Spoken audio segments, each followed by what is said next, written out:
اردن کے کنارے پر ایک دریا ہے جس کا نام یرموک ہے، جس کو دریائے یرموک کہا جاتا ہے۔ اسرائیل اور اردن کے درمیان میں یہ دریا بہتا ہے۔ حضرت عمر فاروق رضی اللہ تعالی عنہ کے دور خلافت میں اسلامی فوجیں اپنی سرحدوں کو آگے بڑھاتے ہوئے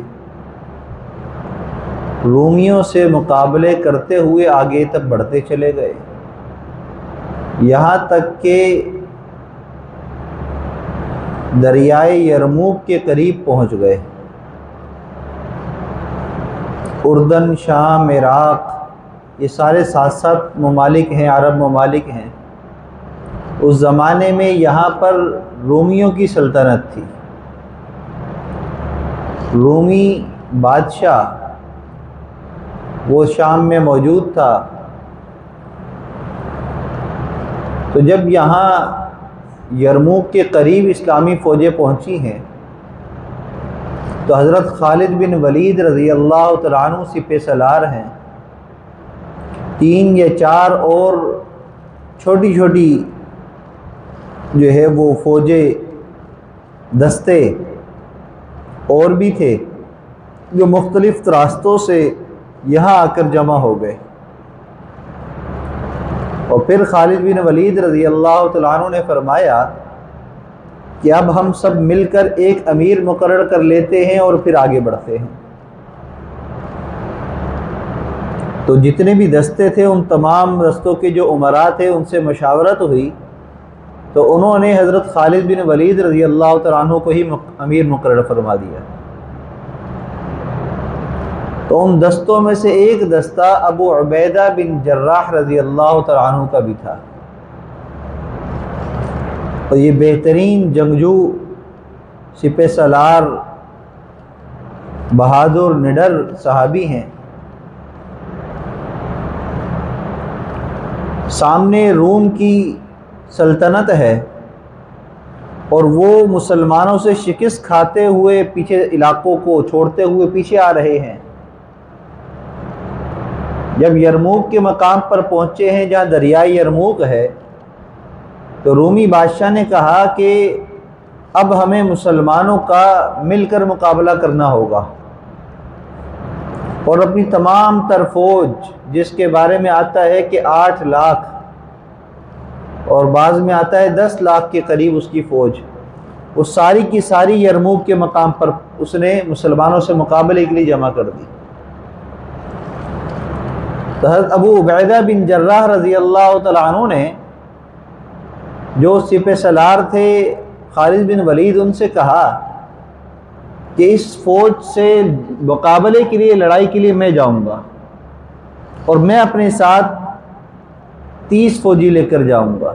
کتنے؟ 30۔ تو فرمایا کہ یہ تو بہت کم ہے اور وہ فوج بہت زیادہ ہے۔ بہرحال اصرار کیا تو 60 اپنے ساتھ اور صحابہ کرام جو جنگجو تھے، مجاہد فی سبیل اللہ تھے، ان کو اپنے ساتھ لے کر یہ رومی فوج سے آگے جا کر ٹکرائے ہیں۔ اور الحمدللہ ان ابو عبیدہ بن جراح رضی اللہ تعالیٰ عنہ کی سربراہی میں 60 فوجیوں نے رومی لشکر پر حملہ کیا، ان سے مقابلہ کیا اور ان کو تتر بتر کر دیا، یہاں تک کہ خالد بن ولید رضی اللہ تعالیٰ عنہ اور صحابہ کرام سے مشورہ کرتے رہے کہ ہم بھی حملہ کرتے ہیں، لیکن ان کو روکتے رہے کہ ابھی رک جائیں، ابھی دیکھیں وہ کیا کرتے ہیں۔ یہاں تک کہ کچھ ہی وقت میں، کچھ دنوں میں ہی وہاں سے جو ہے وہ فتح کی آواز بلند ہو گئی، اور رومی پوری فوج پسپا ہوئی، اور 90% سے زیادہ فوجی ان کے مارے گئے، اور صحابہ کرام 60 میں سے تقریباً 10 یا 15 صحابہ کرام شہید ہوئے جو مسلمانوں کے فوجی تھے۔ تو ان کی سربراہی کرنے والے حضرت ابو عبیدہ بن جراح رضی اللہ تعالیٰ عنہ ہیں۔ تو یہ بڑے بہادر صحابی ہیں، اللہ کے محبوب صلی اللہ علیہ وسلم کے ساتھ ہر غزوے میں آپ شریک ہوئے ہیں۔ غزوہ احد کا واقعہ ہے کہ اللہ کے محبوب صلی اللہ علیہ وسلم زخمی ہو گئے اور لوہے کے ذرات وہ آپ کے چہرے پر آ کر لگے اور یوں اندر گھس گئے چہرے میں، جس کو نکالنا مشکل کام تھا۔ تو صحابہ کرام رضوان اللہ علیہ مجمعین نے جب یہ منظر دیکھا تو آپ کی طرف لپکے، آپ کی حفاظت کے لیے، آپ کے ان زخموں سے ان ذرات کو نکالنے کے لیے۔ تو ایک دم آواز آئی کہ رک جاؤ، یہ کام میں کروں گا۔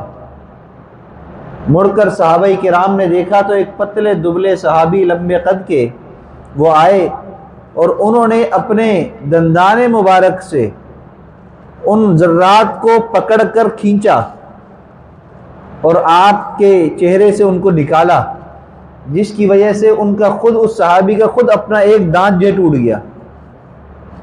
پھر ان کو کہا کہ آپ ہٹ جائیں، آپ کا دانت ٹوٹ گیا، باقی کام ہم کر لیتے ہیں۔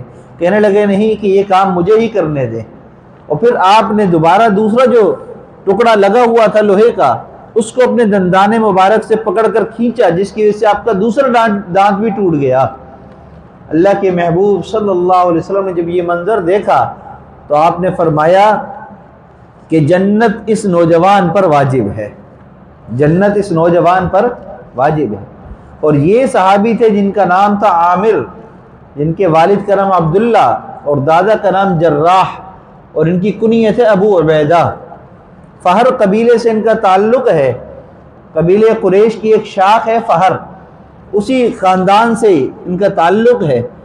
ان کی کنیت زیادہ مشہور ہوئی ابو عبیدہ بن جراح رضی اللہ تعالی عنہ، حالانکہ ان کا نام عامر ہے، کی کنیت ابو عبداللہ ہے۔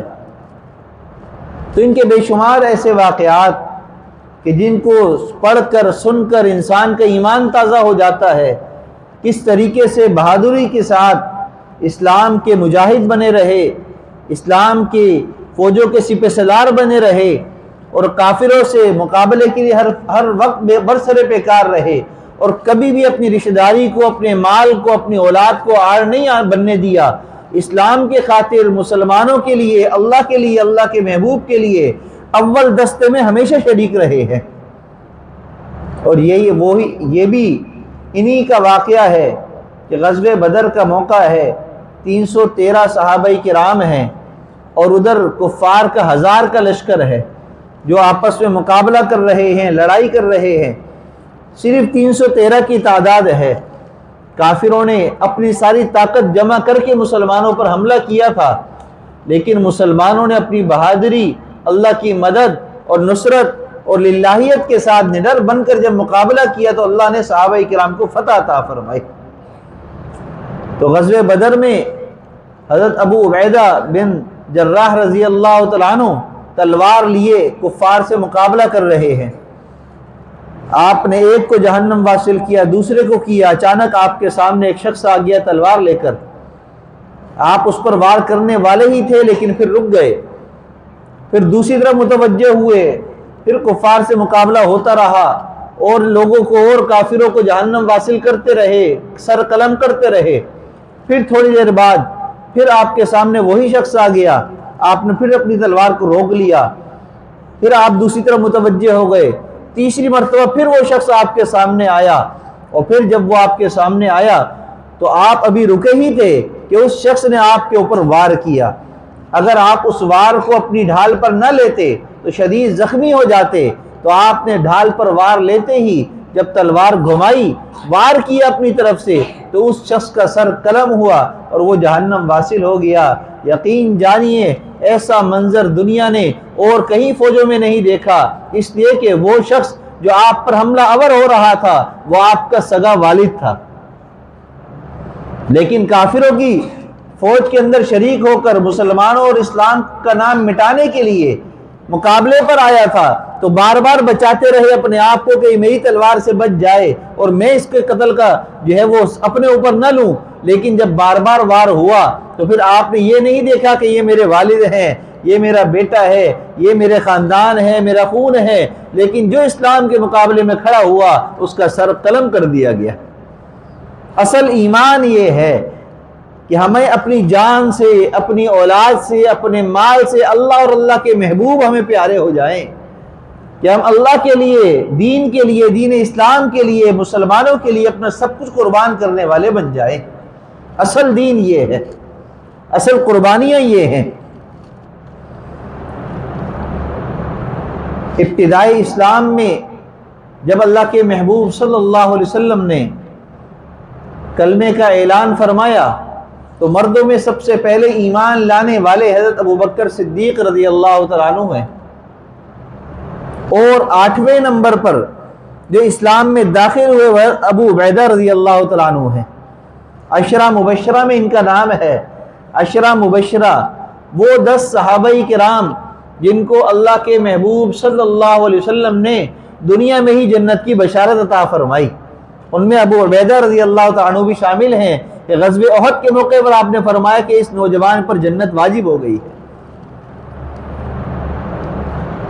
اور چونکہ اسلام سے قبل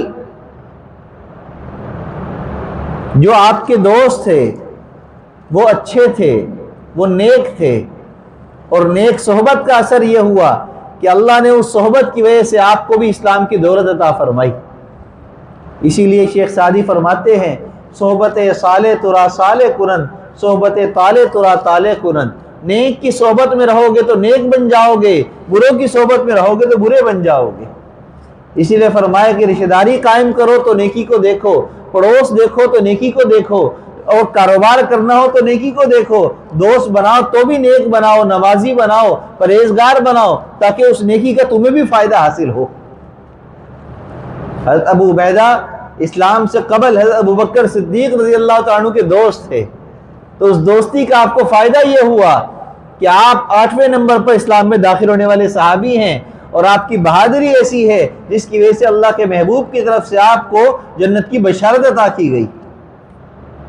تو حضرت ابو عبیدہ رضی اللہ تعالیٰ عنہ سن 8 ہجری میں 300 آپ کے ساتھ مجاہدین فوجی ان کی آپ سربراہی کرتے ہوئے یرموک کے مقام پر آئے ہیں. پھر یہاں سے آگے بڑھے، شام، اردن کے جو علاقے ہیں یہ سارے اس زمانے میں فتح ہوئے، بیت المقدس فتح ہوا.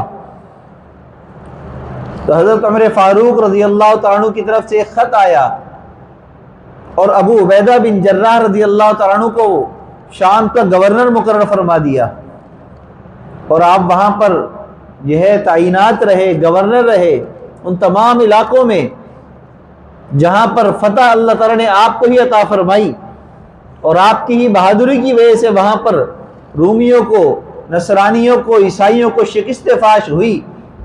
تو وہاں پر آپ گورنر رہے اور لوگوں میں اسلام کا بول بالا کرتے رہے.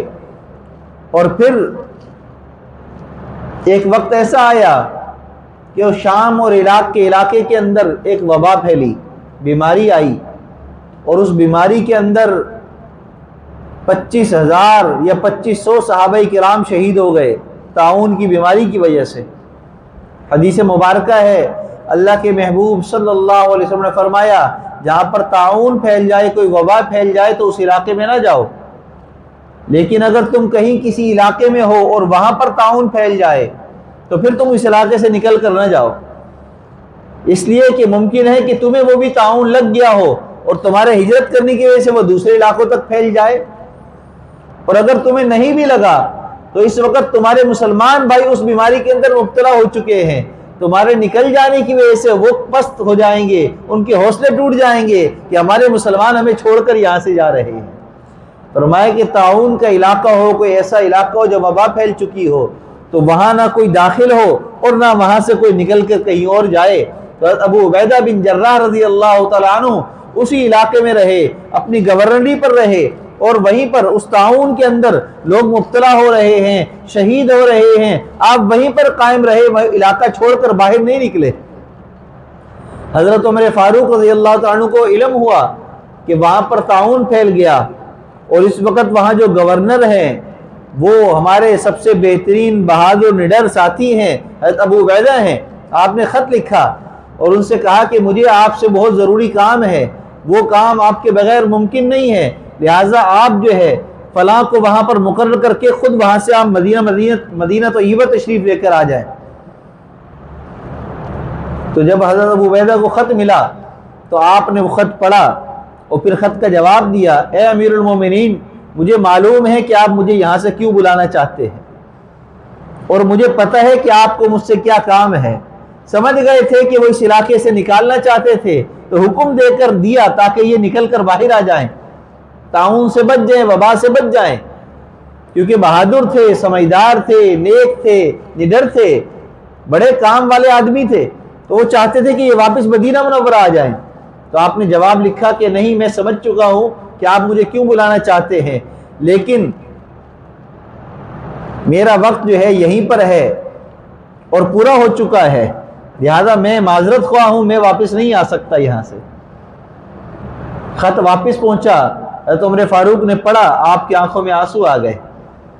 تو اور جو صحابہ کرام بیٹھے تھے وہ دیکھ کر کہنے لگے کہ کیا ابو عبیدہ انتقال فرما گئے؟ کہا کہ نہیں، انتقال تو نہیں ہوا، سمجھو کہ ہو گیا، سمجھو کہ ہو گیا۔ مطلب یہ تھا کہ وہ نہیں آ رہے، اور جب نہیں آ رہے تو وہاں تو وبا پھیلی ہوئی ہے اور وہ اس کی نظر ہو جائیں گے۔ اور پھر یہی ہوا کہ کچھ ہی عرصے کے اندر ابو عبیدہ رضی اللہ تعالیٰ عنہ اسی وبا میں مبتلا بھی ہوئے اور پھر آپ شہید بھی ہوئے۔ یہ سارا واقعہ جنگ یرموک کا اور حضرت ابو عبیدہ کی سربراہی کا اور آپ کی بہادری کے قصے سنانے کا مقصد یہ ہے، آج فلسطین کے اندر حماس کی سربراہی کمانڈر جو اس وقت ہیں ان کا نام بھی ابو عبیدہ ہے،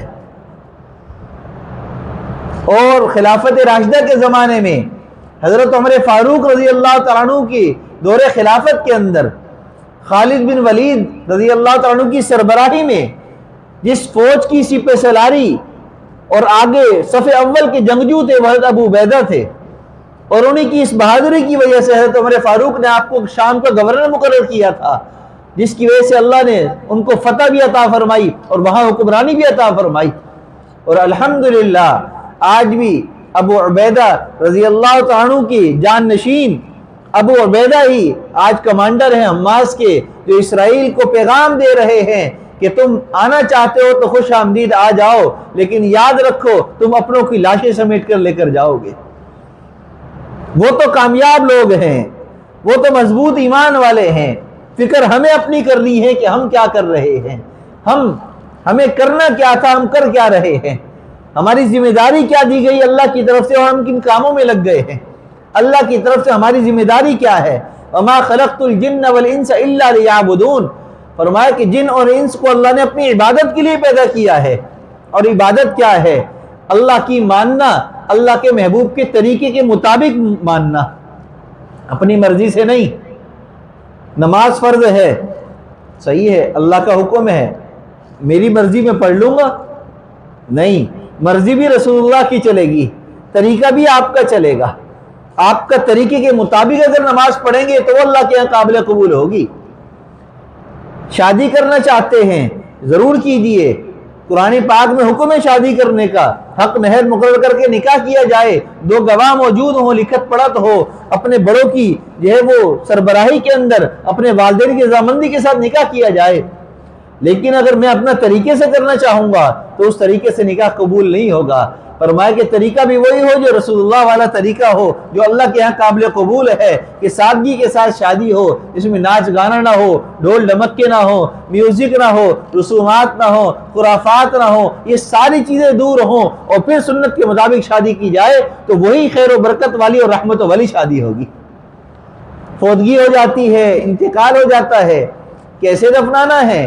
رسول اللہ صلی اللہ علیہ وسلم کا اپنا صاحبزادہ آپ کے سامنے دنیا سے رخصت ہو گیا، آپ نے اس کی تدفین کی ہے، آپ کی آنکھوں میں آنسو ہے۔ صحابی کہتے ہیں کہ یا رسول اللہ آپ کی آنکھوں میں آنسو؟ آپ نے فرمایا کہ ہاں، اللہ نے مجھے دل دیا ہے اور اس میں رحم دیا ہے جس کی وجہ سے میری آنکھ میں آنسو ہے۔ مرنے والے پر رونا برا نہیں ہے، لیکن رسومات کرنا برا ہے۔ رونے کا طرز اپنا اختیار کرنا، سینہ کوبی کرنا، اپنے آپ کو پیٹنا، اپنے کپڑے پھاڑنا، شور مچانا، یہ سنت نہیں ہے، یہ تعزیت کا طریقہ نہیں ہے، یہ غم منانے کا طریقہ نہیں ہے۔ ہاں رو لیے، آنکھوں میں آنسو آ گئے، اللہ کے آگے اپنا غم پیش کر دیا، لوگوں نے آپ کو تسلی دے دی، بھئی یہی غم ہے۔ دفنانے کا سارا طریقہ احادیث مبارکہ میں موجود ہے کہ صحابہ کرام کے انتقال کے وقت کس طریقے سے قبر میں آپ نے اتارا ہے، کس طریقے سے لٹایا ہے، کس طریقے سے قبر کو بند کیا ہے، وہاں پر کیا پڑھ کر آپ نے دعائیں کی ہیں، سب چیزیں موجود ہیں۔ لیکن پھر بھی آج ہمارے ہاں اپنے اپنے طریقے ہم نے رائج کر لیے ہیں۔ تو یاد رکھیے، جب نماز ہماری اپنے طریقے سے ہوگی، ہمارا قرآن اپنی مرضی سے ہوگا، شادیاں ہماری مرضی سے ہوں گی، تو پھر مدد اللہ کی ہمارے پاس نہیں آئے گی۔ مدد تو تب آئے گی کہ جب اللہ کا حکم بھی ہوگا اور نبی کا طریقہ بھی ہوگا۔ تو آج اگر فلسطین میں وقتی یہ حالات آئے ہیں تو اللہ نے ان کو حضرت ابو عبیدہ رضی اللہ تعالیٰ عنہ جیسا کمانڈر بھی عطا کیا ہے جس کا نام بھی ابو عبیدہ ہے، اور یقیناً اللہ ان کو فتح بھی عطا فرمائیں گے، اور فتح ان کی پکی ہے، مل کر رہے گی۔ اور مسلمان تو کسی حال میں ناکام نہیں ہے۔ اگر سر قلم ہو جاتا ہے فزت برب الکعبہ، رب کعبہ کی قسم میں کامیاب ہو گیا۔ صحابہ کرام تلواروں سے کٹ کر یہ کہا کرتے تھے، کیوں؟ اس لیے کہ کٹ گئے تو شہید کہلائیں گے، اور اگر بچ گئے تو غازی کہلائیں گے۔ ہر صورت میں کامیاب ہے مسلمان، کبھی ناکام نہیں ہو سکتا۔ لہذا ہم احساس کمتری کا شکار نہ ہو، بلکہ اپنے دائرے میں رہ کر جو ہم کر سکتے ہیں دین کے لیے، اپنے لیے، اپنی نسل کے لیے، دجال کے فتنوں سے بچنے کے لیے، ہم وہ عمل اختیار کریں۔ اپنی صورتوں پر ہم سنت کو سجائیں، اپنے بدنوں پر سنت والا لباس سجائیں، اپنے عمل ہم سنت کے مطابق کریں۔ کاروبار کے اندر رشوت، حرام، ناجائز کاموں سے اپنے آپ کو ہم بچائیں۔ یقین جانیے ہمیں ہر قدم پر اللہ کی مدد نظر بھی آئے گی، اور دین پر چلنا آسان بھی ہوگا، اور زندگی کا لطف بھی آئے گا۔ اللہ ہم سب کو سمجھ اور عمل کی توفیق عطا فرمائے۔ وآخر دعوانا ان الحمد للہ رب العالمین۔